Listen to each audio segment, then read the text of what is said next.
So I told him, hey, now this is where things have reached. I can't, even we say, let's go to Germany, I'm not going to make the deadline. What? Yeah. So he listened. Then he said, do you want to go to school or don't you want to go to school? I said, I want to go. He said, so you go then.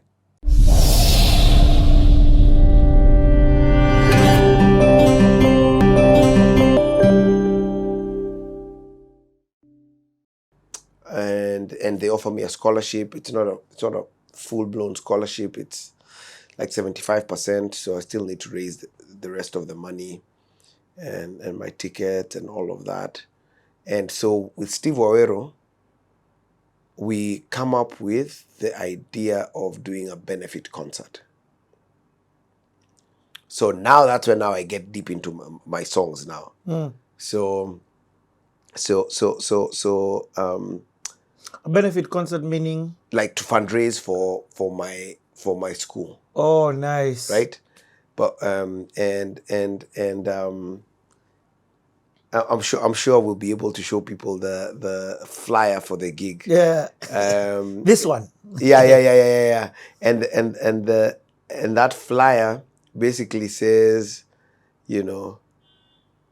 I can't remember, something, come support me, blah blah blah blah. And what I promise is, I promise I'll sing my heart out or something like that. So it was like, I didn't want to do a harambe or any of that stuff. I was like, and I had different categories for the ticket. 5K, for just because it's support, right? It's support raising. Yeah. And then now I got people now to help with the concert. And because now Steve had now exposed me to another world, right? So now I've met Pete. I've met Aizo, the rapper. I've met Wahoo. I've met MCLC. So these what are those guys called? Community. Rap community. Rap community. Yeah, Yes. rap community. I never engaged with them too much. I knew of them, and at this point, I think they're kind of like they're not like such a big one unit. Okay. At least in my world, they weren't. Yeah. Maybe they still were out there. But you're meeting them individually. I was meeting guys individually, and all of them were through Pete. Okay. So Steve, yes. So Steve was my music world, and down the music line, and then Pete was the artist. And got to hang out with Pete at Monye's studio, Maurice Oyando's studio, and Next Level. Next Level. Was it called Next Level then? I wonder if it was called Next Level. Okay. Anyway, whatever it was called, Monye's studio. And that was deep. We take a pause. Continue. Yeah. So and are you recording or you're just now? So now I'm writing songs. I'm developing. Those days it was tracks. So Steve is developing backing tracks, right, for the concert. Yes, because it's not a band; it's a backing track show. And were you going to have a CD or product to sell? No product. Wow. It was just the experience. Come for the experience. Okay, and then now it's a benefit where guys can give different tiers. Yeah. Okay. Yeah. So we did the gig. Where? It was at All Saints. Okay. So now I've put together a rehearsal group. There was an a cappella group I knew from my cousin bro George was in an a cappella group in Alliance. Yeah. And in that group was George, several other guys, and then people know this name, Oscar, Dr. Oscar, the psychologist. Oh yes. So Dr. Oscar was the back. He was the bass singer. Yeah. He was the bass singer in the criminal psychology. Yes. He's a lecturer also at USIU. Yes. So it was all of those guys. They were called On Vivace, and they sang in French. They were so cool because all of them studied French and whatnot. So I asked them, hey, can you guys be my backing singers? And then one other guy called Ben joined us. Ben was the son of a guy called, what is his dad called? Ben Akatsa. Someone Akatsa. And Akatsa was a pastor in Houston of Reverend Julian Yes, and Reverend Don.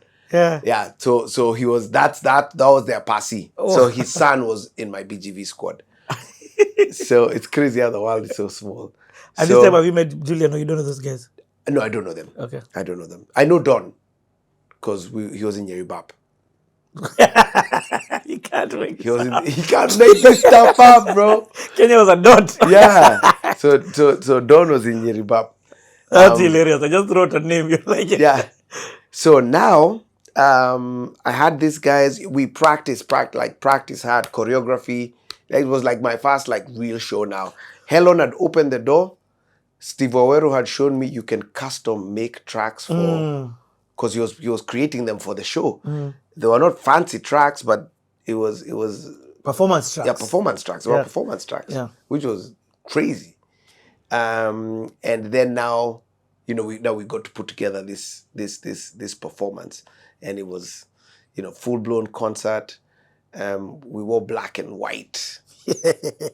So they had I think black. We had Shonad clothes, but them I think they had black and white pants, and then my suit was black, white. The back. Yeah, dude. But that's creative. That was creative. I give it its props. It was creative. And there was a makeup. We had makeup it was a full thing, but we had makeup. We walked looking like ghosts, but at All Saints, everyone got their hair done, their nini, little color activator.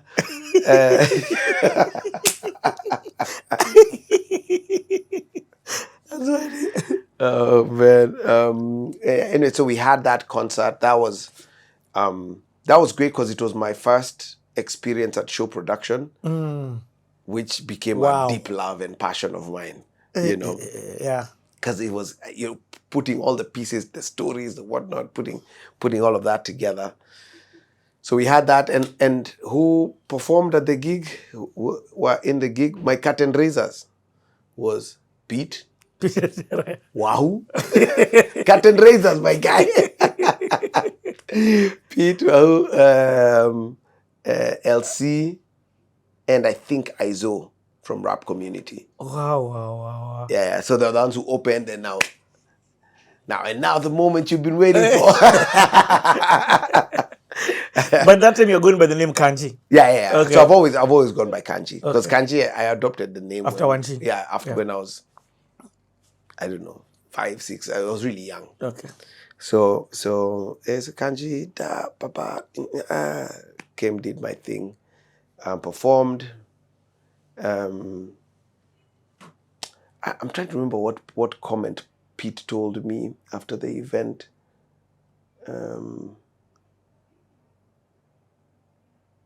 I can't remember, but it was those ones for the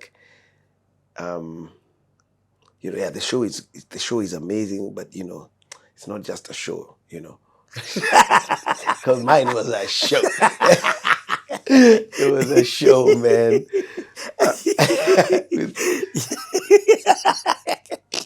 Yes. No. I love it. So he was like, hey, I said, it's Christian ministry also, my guy. Yeah, like Michael Jackson ain't got no ministry. So did you raise the money? I raised the money. The money came in miraculously. The concert raised a lot of money. I don't know if it raised everything, but it raised a lot. Guys gave, guys showed, and the guys came. The place was packed.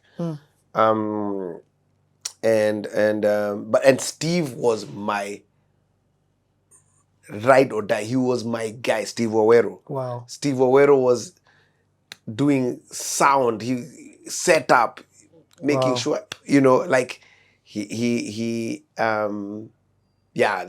why he holds such a special place in my heart, man. For that season, that moment, that's my taking off moment, and he was the fuel to get me to take off.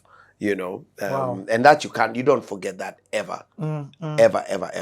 My mom is having her 80th birthday, and and our small list of people that I can invite, and he's one of the guys I invited. Wow. You know, That's and powerful. we don't even have like much of a relationship now, like because life Lives. Yeah.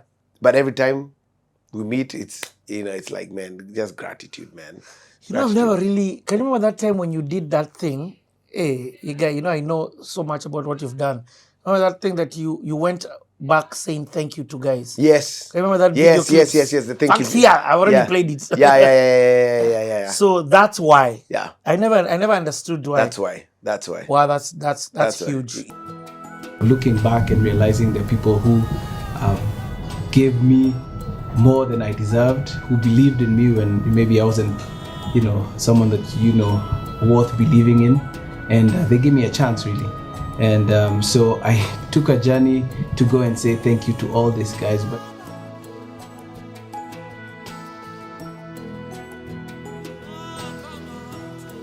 Jack Odongo is really one of the pioneers of, the popular music as we know it. Having had, one of the first, digital studios in Kenya, and Jack is a genius. Jack input into my life by, being my piano teacher and really just being an example of what a mature person in music ministry looked like. So, Jack Odongo, thank you so much. Salute.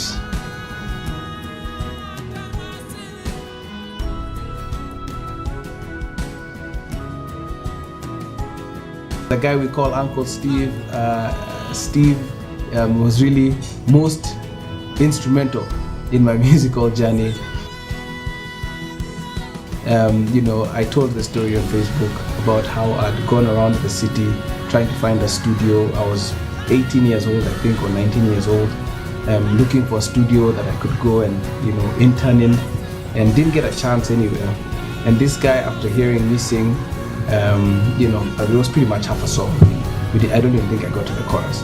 And, he's like, dude, I want you to come on board. I'll give you an internship. It's a paid internship. I mean, who does that? A paid internship. Come on. He blessed me amazingly by allowing me to work in the studio and teaching me so much about the music business. From the worship album that we did with Mabuno, my album launch, Steve has always been part of my journey, and I thank you so much, my brother. Salute. So, moral of this story is go back into time, find people who have been impactful to you, people who've input and poured their lives into you and given you the opportunities that maybe you didn't deserve, and tell them thank you. It's an amazing thing. He was most critical person to help me launch my musical career. Yeah. When you say the money came in miraculously, what do you mean? It was just different ways. So obviously guys gave a lot for the concert, but then guys gave even outside of the concert. I think guys were just so jazzed by the approach and maybe there was a belief in what I was hoping to accomplish. Yeah. But there was just so much love, man. So much love. That's powerful. Yeah. And then it hit me, you, the person who opened up your eyes to this music thing, wasn't even per se Eric Wainaina in terms of, it wasn't local. No. It was that trip. It was that trip. Wow. Yeah, it was that trip. Okay. It was that trip. Because at this point, I don't know Eric at this point. I know of him, I don't know him. Yeah. So anyway, got the scholarship, raised the money, head off to the States, man. When do you leave for the States? So I left. Oh, that's another miraculous story. The way I've just gone through that. So here's a crazy story, man. So I get my letter, my everything I need, application, I'm now planning to go to the embassy to book. I don't even think you didn't even do appointments those days. Yeah, you went and made a line. You just go make a line. And then what happens? The embassy gets blown. This is that time when you're going? Yeah. This is that time. I'm getting ready to go. What? The embassy gets blown. This is 98 then. Yeah, now we're 98. Yeah. So, because I believe the concert must have been 98, like maybe early 98, maybe maybe April, maybe the flyer says it. Yeah. I don't know. So, and also, just something quick to note, putting together the concert was also my first experience with how people are awesome and people can bring different skills to aid one thing. Right? So it was my first experience of that. Like, Yeah. before that, I didn't know that, because my cousin Bro John, he designed my flyer. poster and my Yeah. flyer and did all the da. Wanji helped with this. Her friend Martin Ndiwa, who was an events guy, helped me with logistics. So I had a little committee to help me work out the gig, the Wow. logistics of the gig. I was on doing the running around, but I had a guys to At least help advising, out. telling Yeah, you. advising it, da. Okay, cool. Go here, do that. You don't worry about that. I'll talk to so and so. Like, it was, one of those. Which is why teamwork for me is such a big deal. Like, everything I do in team. So so anyway, so we did. Where am I? Bomb blasts. Oh, bomb blast. Yes. So so the embassy gets blown up. The American embassy in Kenya, in Nairobi, gets blown up. Terrible day. I can never forget that day. Can't forget where I was. It was just terrible day. But then it also represents a dynamic now for my travel. Wow. Right? Because you've not gotten your visa. I'm not getting my visa. So I talked to the school and they say, hey, this date here is the last possible date for you to be able to come to the school. Oh my If not, you'll need God. to reapply for your whatever's again. And they say, we're sorry, but here's our rule. So this date, whatever, I can't remember what date it was. They had a date. Okay? And then at that time, people were going to South Tanzania, to South Africa. Tanzania, no. Tanzania had also blown up. Or maybe it was Uganda. Maybe it was Uganda. To South Africa, to Germany. Like, you're just trying to go somewhere to get your visa appointment, right? To get your visa meeting done. I looked at the time. Now it's crunch time now. I looked at it. I was like, none of these options are going to work. So I had a wild conversation with my dad, which I don't even know. I don't even know how this conversation happened. Maybe the world was just different then. So I told him, hey, now this is where things have reached. I can't, even we say, let's go to Germany, I'm not going to make the deadline. What? Yeah. So he listened. Then he said, do you want to go to school or don't you want to go to school? I said, I want to go. He said, so you go then. You're joking. And you go to state two? Yeah. So I had my visitor visa. Yeah. From the previous year. Yes. So I said, okay, cool. I'm out. Get my ticket. Tell guys, says I'm out of here. Travel to Stato. I reach LA. And these are different times now. Now you wouldn't even be able to leave the airport. You can't leave Kenya. Yes, right? So I get there and I'm like, one of the things I must do is I must tell the truth, whatever the consequences. So I get up to the immigration window and say, so what's your name? He's like, okay, so here's the story, man. I'm the guy who starts with the story.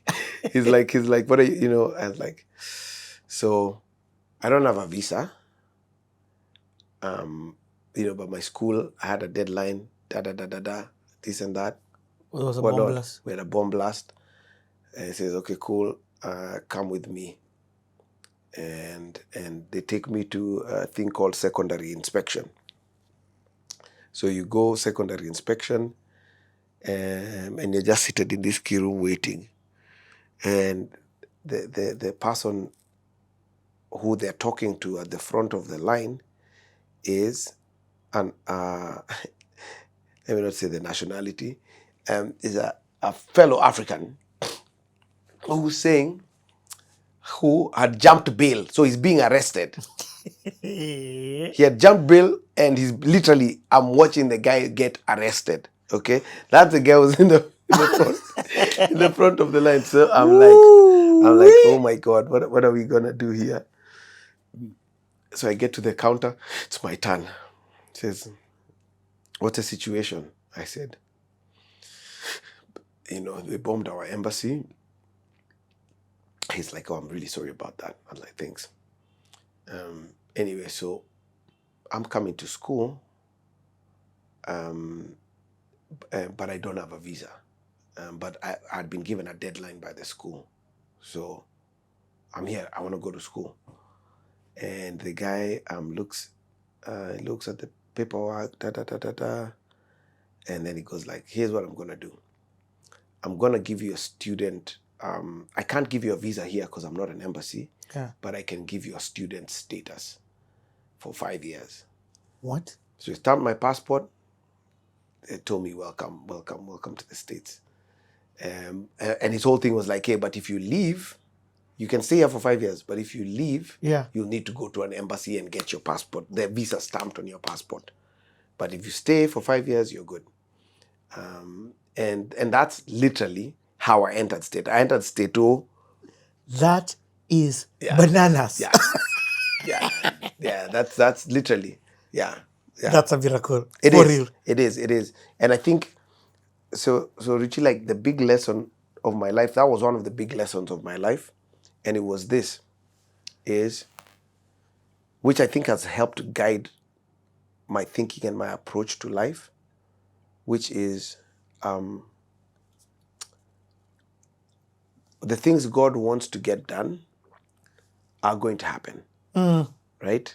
So it really built my faith, because I say now it's just a story that you're telling people. At that point, it was like life or death. What am I like? What am I doing? Like, but like, God things happen on God time and with God power, right? Not your power, and so it's a thing that I've just applied to my life from that point on, where it's like, I can't be afraid of situations because I've seen God do impossible things. So it's not impossible for him. It's just, is this what he wants to do, or does he not want to do it? And if he wants to do it, it's gonna happen. So that was the crazy story of how you entered into state. That's how I got into the States, man. Let's take a quick break. Yeah. We're coming back in a few.